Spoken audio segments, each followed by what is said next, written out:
அந்த டீச்சர் எல்லா மாணவிகள் கிட்டையும் அன்போடையும் கரிசனையோடையும் பழகுவாங்க.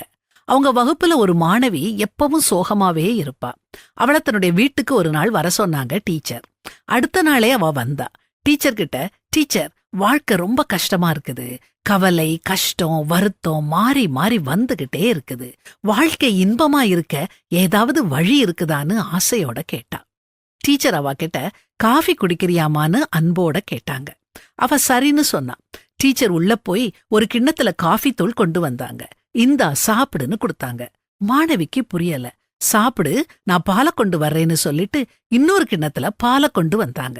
அப்புறம் கொஞ்ச நேரம் கழிச்சு இன்னொரு கிண்ணத்துல தண்ணீர் கொடுத்தாங்க. அதுக்கப்புறம் ஒரு சின்ன கிண்ணத்துல சர்க்கரை கொடுத்தாங்க. மாணவி டீச்சர் கிட்ட இது எல்லாத்தையும் எப்படி தனித்தனியா சாப்பிடுறதுன்னு மெதுவா கேட்டா. அதுக்கு டீச்சர், இந்த காஃபியையே உன்னால தனித்தனியா சாப்பிட முடியல. வாழ்க்கையும் அப்படித்தான். பிரித்து சாப்பிட இயலாததுதான் வாழ்க்கை. இன்பமும் துன்பமும் கலந்ததுதான் வாழ்க்கைன்னு சொல்ல மாணவி முகத்துல பளிச்சுன்னு ஒரு வெளிச்சம் தெரிஞ்சது.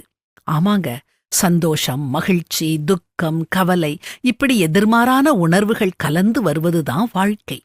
நகைப்பிலும் மனதுக்கு துக்கம் உண்டு, அந்த மகிழ்ச்சியின் முடிவு சஞ்சலம் அப்படின்னு பரிசுத்த வேதாகமத்துல வாசிக்கிறோம். இந்த உலகத்துல எத்தனையோ விஷயங்கள் நமக்கு களிப்ப கொடுக்கலாம். ஆனா அந்த சந்தோஷம் நிரந்தரம் இல்ல.